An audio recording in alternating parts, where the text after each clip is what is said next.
chose. Les études d'implantation américaines ont dit que les différences entre les écoles en termes de clientèle, de ressources, de personnel, ça empêche les approches d'implantation unique. Ils ont essayé, ça n'a pas marché. Tombez pas dans le panneau. Dépenser des milliers et des milliers de dollars sur des protocoles qui, dans 3 ans, vont tomber à l'eau. La seule solution qu'ils ont vue, puis vous voyez les études 2010, 2009, hein, c'était plus tard, c'était 6-7 ans plus tard que quand on a commencé la RAE aux États-Unis. C'est les modèles de planification collaborative, fait que la résolution de problèmes.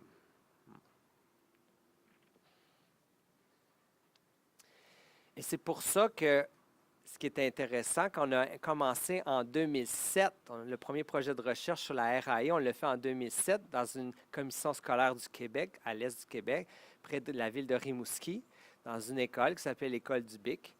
Et ce qu'on a fait, c'est qu'ils ont, eux, dans le projet de recherche-action, ont décidé d'y aller par la résolution de problèmes. Et le résultat des projets, parce qu'on a fait 4 projets de recherche-action, ça a mené à un système d'appui à multiples paliers qui nous dit quelles sont les conditions à mettre en place. Donc, on l'a expérimenté au Québec dans d'autres conseils scolaires, puis aussi maintenant en Ontario dans quelques conseils, puis vous faites partie de ces conseils-là. Donc, on est arrivé à un système d'appui à multiples paliers. On est arrivé à la même conclusion que les Américains, et c'est pour ça qu'on a développé des séquences de formation. Par quel genre de connaissances il faudrait que les équipes écoles aient avant de s'embarquer dans la RAI? La première étant connaître la RAI. Ensuite, les séances de formation pour les équipes écoles étaient prévues, mais il y avait aussi besoin de formation pour les équipes administratives. Donc, toutes les équipes qui travaillent autour des enseignants avaient besoin aussi de formation sur la RAI, parce que c'est eux qui ont le pouvoir décisionnel de faire libérer du temps pour ça, de mettre ça comme priorité. Donc, ça aussi, c'était nécessaire. Ensuite, c'est bien beau recevoir de la formation, mais s'il n'y a pas de service d'accompagnement pour appuyer les équipes, ça ne se fera pas. L'accompagnement est essentiel. L'exploitation de communautés d'apprentissage professionnel, non seulement pour gérer les données des élèves, mais ces communautés d'apprentissage professionnel-là servaient au développement professionnel.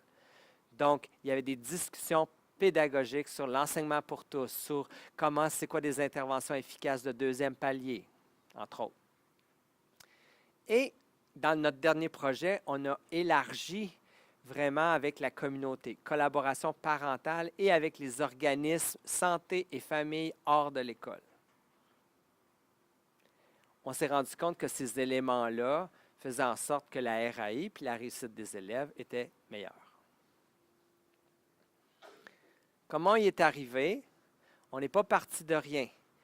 Pour comprendre comment on implante quelque chose, on est parti d'un modèle qui existait déjà, qui s'appelle le Knowledge to Action Model. C'est un modèle qui est utilisé en santé, parce qu'en santé, ils se rendaient compte que les médecins, puisque la recherche de la médecine dit en ce moment, il y avait un écart d'environ 17 ans entre les deux. Des fois, ce que tu as chez le médecin, ça fait 17 ans. Ce n'est pas la recherche qui est découverte cette année, là. Puis ils ont dit c'est grave, parce qu'au bout de 10 ans, 50% des affaires ont changé. Donc, au bout de 17 ans, il ne reste plus grand-chose. Ce qu'on a, c'est de la vieille médecine. C'est plate à dire. Et là, ils ont dit comment on peut réduire l'écart entre ce qui est fait sur le terrain, puis ce que la recherche dit. Puis le seul moyen qu'ils ont trouvé, c'est grâce à des modèles de changement organisationnel comme ça. C'est un modèle qui explique comment les évidences scientifiques peuvent se transformer en action plus rapidement dans le milieu. Fait qu'on a pris ce modèle-là, puis on l'a appliqué au système d'éducation. C'est pour ça qu'on est arrivé à une séquence qui fait en sorte que l'implantation de la RAI peut se faire. En premier, il faut une mobilisation. Puis la mobilisation, ça passe par comprendre bien la RAI, mais il faut que ça parte d'un besoin. Puis les besoins, si vous voulez faire de la RAI pour implanter, je ne sais pas, améliorer les comportements, mais il faut qu'il y ait un besoin ressenti, qu'il y a des problèmes de comportement assez graves pour qu'on parte quelque chose d'aussi qui demande beaucoup de ressources. Moi, je l'ai fait en littératie parce qu'on a commencé avec une commission scolaire où les résultats des élèves en lecture-écriture étaient épouvantables. On a commencé avec l'école où toute la gang cherchait des solutions et ne savait plus quoi faire, puis on est parti d'eux autres. Donc, la mobilisation était déjà là. Mais ce n'était pas toutes les écoles de la commission scolaire qui étaient mobilisées parce qu'ils ne sentaient pas ce besoin-là. Fait qu'on a utilisé ce qu'on appelle la stratégie des jalouses, qui fonctionne quand même assez bien habituellement. C'est qu'on commence avec des écoles pilotes. Et là, les écoles pilotes développent leur expertise, développent leur pratique. Et ça se parle entre les écoles. Puis il y a des écoles qui disent, nous autres aussi, on aimerait ça. Nous autres aussi, on a des problèmes en lecture, écriture. On aimerait ça avoir ça. Puis habituellement, on dit, on n'est pas prêt tout de suite, là. On se laisse désirer. On laisse cultiver le besoin. Puis là, à un moment donné, ils sont fâchés, là, puis ils veulent, là. C'est une question de justice. Il faut qu'on l'aide, nous autres aussi. Puis là, c'est le temps d'implanter. Si tu n'as pas de besoin réel et de désir de mobilisation dès le départ, essaye pas d'implanter à grandeur, ça ne marchera pas. On l'a vécu dans nos projets de recherche-action. Et c'est là qu'on commence toujours par une mise à jour scientifique. Vraiment faire le contraste entre ce qu'on fait et ce que la recherche nous dit. C'est quoi nos écarts? Puis c'est à ces écarts-là qu'on va s'attaquer. Et c'est là que les formations continues embarquent. Où là, on va offrir de la formation. Puis les formations, il ne faut pas qu'ils viennent tout seuls. Il faut qu'il y ait de l'accompagnement puis du réinvestissement dans les communautés d'apprentissage. Il faut qu'il y ait du temps pour ça. Et c'est lorsque la boucle va se faire entre on accompagne, tout ça, puis on a besoin d'être formé là-dessus. Je vais vous donner un exemple. On forme sur le deuxième palier. C'est quoi un deuxième palier? C'est correct, on comprend. Ils l'essaient, là, ils disent, la gestion de classe, on n'est plus capable. Là. Gestion de classe. Le besoin de gestion de classe vient d'apparaître. Formation sur la gestion de classe. Là, ils font la gestion de classe, pas pour la gestion de classe, c'est pour la réussite des élèves en littératie. Là, ils veulent tout le faire. Puis ils veulent être accompagnés. Comment on fait ça, une approche par atelier? Comment on entraîne nos élèves à la... Comment on appelle ça? Vous avez un beau mot pour ça, vous autres? L'autorégulation, bravo. Je l'aime, votre mot. On voit, ça va toujours par un besoin ressenti, puis l'implantation se fait. Puis à un moment donné, on est satisfait. Puis là, on peut voir, on évalue où est-ce qu'on en est, puis ça nous aide à le maintenir maintenant qu'on a travaillé fort là-dessus. Puis des fois, ça dit, on a besoin d'accompagnement dans quelque chose. Fait qu'on revient dans la boucle d'accompagnement. Donc, ce modèle-là ressemble beaucoup au modèle que je vous ai montré, mais plus appliqué à la RAI dans le milieu d'éducation. Et notre grande conclusion de ces projets-là, c'est toujours ça. Mettez de l'argent puis du temps sur construire la base solide. L'enseignement pour tous, c'est la priorité. Si vous commencez tout de suite à mettre des dépistages puis à vouloir offrir du deuxième palier, du troisième palier, ça ne fera pas des pyramides, ça va faire des sapins puis des maisons. Donc, tant et si longtemps que les données démontrent que la base ne répond pas à 80 %, il faut travailler là-dessus. C'est ça la base de la RAI.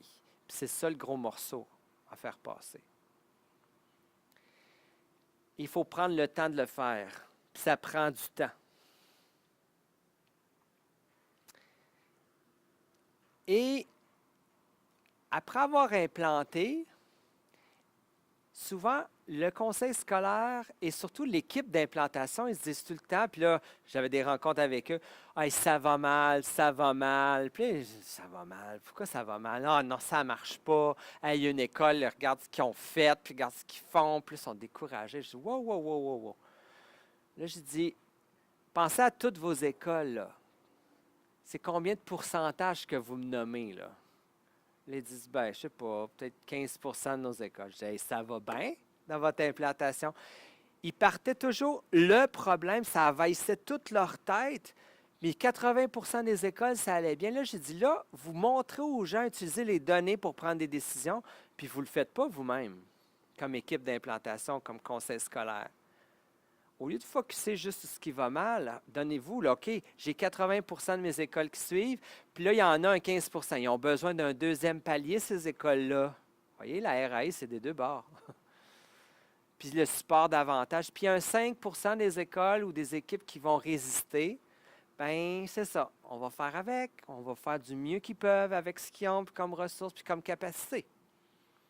Ça marche de même. Ça ne va pas si mal. Ils ont dit, ouais, mais comment on prend ça des données de ça va-tu bien l'implantation? Bien, c'est pour ça qu'il y a une étudiante qui est en orthophonie, qui a fini, qui est orthophoniste, qui est devenue étudiante au doctorat, qui termine là, dans les prochains mois. Elle a fait une étude, ça a pris 5 ans en tout, pour développer des outils permettant aux conseils scolaires, puis en permettant aussi aux équipes d'implantation d'avoir des données sur l'implantation pour mieux planifier leurs actions. Ces outils-là ont été développés de façon intéressante parce qu'elle a suivi cette logique-là. Souvent, on implante la RAI, puis là, mettons, on a implanté, puis là, on regarde les résultats des élèves. Puis là, à un moment donné, les élèves ne s'améliorent pas. Qu'est-ce qu'on fait avec la RAI? On la met de côté, puis on se retourne vers d'autres choses. Puis pourtant, on a investi, on a mis de l'argent. Y a-t-il des recherches qui démontrent que la RAI est profitable aux élèves? À pas jeter maintenant. Donc, pourquoi ça ne marche pas dans notre conseil? Il faut se poser la question. Qu'est-ce qu'il y a entre les deux? Il y a ce qu'on appelle la fidélité de l'implantation. Il y a deux sortes de fidélité. Je vais vous donner les deux possibilités. Admettons que ça ne donne pas de résultat sur l'élève. La première question qu'il faut se poser, mais on fait-tu de la RAI vraiment si on n'en fait pas? Fait qu'il faut regarder dans les écoles et dans les classes, est-ce que la RAI se fait comme c'est supposé? Puis là, on arrive dans les écoles et dans les classes, c'est pas ça qu'ils font pantoute. Ils font ce qu'ils faisaient avant. Ils font juste semblant que c'est de la RAI, puis ils disent qu'ils font de la RAI, mais c'est pas ça qu'ils font. Il n'y a pas de prise de décision à partir de données. Oui, ils ont quelques dépistages, mais il n'y a pas tous les éléments essentiels de la RAI. Là, on est tenté de dire, ben là, c'est pas que la RAI ne marche pas, c'est la faute des écoles. Ah, attention! Deuxième question à se poser. OK, les écoles ne le font pas. Y avait-tu les conditions pour l'implanter ou pas? Ça, c'est l'autre question numéro 2 qui est moins drôle. S'il n'y avait pas les conditions, il est où le problème? C'est pas que la RAI ne marche pas. Il faut travailler les conditions d'implantation. Mais si les conditions sont là, il est où le problème? Là, c'est dans les écoles. Si toutes les conditions sont là, pourquoi ça ne s'implante pas? Il y a peut-être une grève à l'horizon. Quelque chose d'autre dans le système qui fait en sorte que malgré toutes les conditions qu'il y avait, ils ne le font pas. Y a-t-il quelque chose qui ne marche pas là? Donc, c'est là que les actions vont être différentes.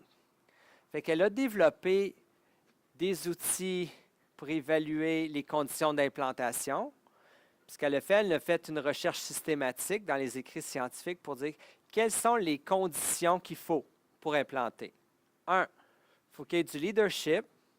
2, il faut que la formation soit offerte. 3, il faut que l'accompagnement soit offert. 4, il faut qu'il y ait des rencontres d'équipe en communauté d'apprentissage professionnel.